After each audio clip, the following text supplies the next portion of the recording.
more insight, let's turn to former Kansas Secretary of State Kris Kobach. Kris, thanks for your time this afternoon. What do you make of this dust-up along the border? Well, it's just another flare-up, another manifestation of this tension that we have with Mexico.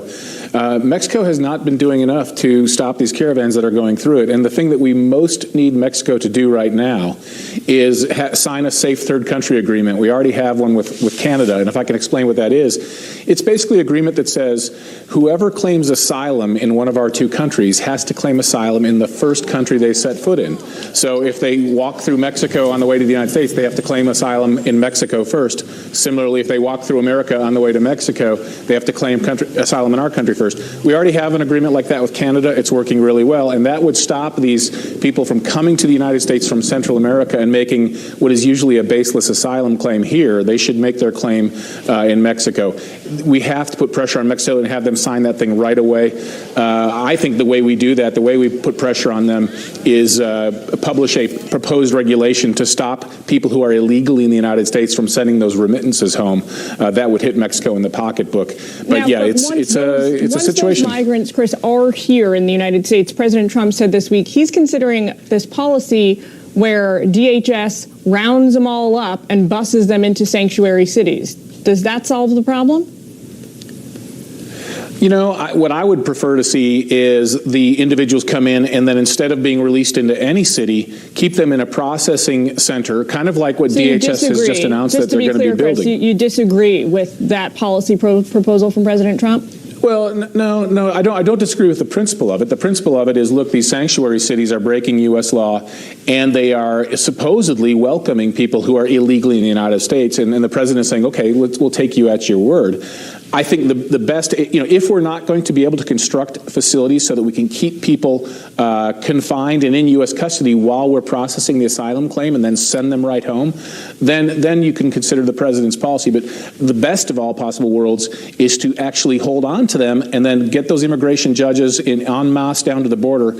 And then as soon as their asylum claim is denied, put them on a passenger plane back to the home country. Right now, what we're doing, it's unbelievable. We are giving them a 6-year ticket, a piece of paper that says, come for your asylum hearing in 6 years. Oh, and by the way, here's a work permit that allows you to work in the United States for those 6 years. And it's a gift. I mean, back home, people who are trying to come to the country legally are waiting in line for a 2-year work permit.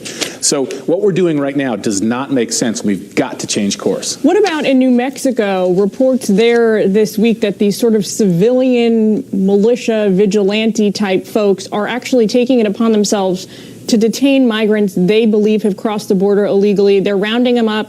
I don't know if we've got pictures we can flash here, but a lot of them wearing military fatigues, camo, carrying shotguns. They round these people up and then sort of corral them and then get Customs and Border Patrol agents to take over. Is this the kind of law enforcement you think America needs right now?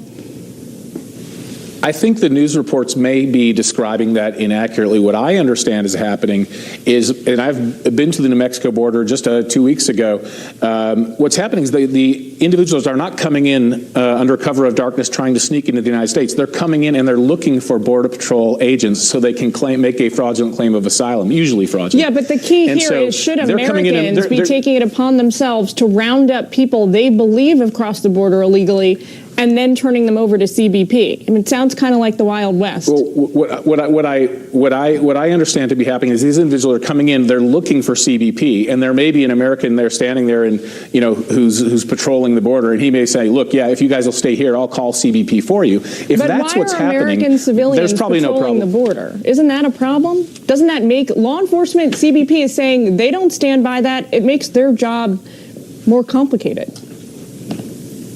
It depends on how you define patrolling. If they're simply picking up the phone and calling CBP, that's been happening for decades. Ranchers, ordinary citizens have been saying, look, Border Patrol, look, I see 100 people or 300 people. Will you please come and address this situation? So if that's all they're doing, Kris, there's nothing wrong with it. If they're doing something else, those people are standing there wearing military fatigues and carrying guns, doesn't it?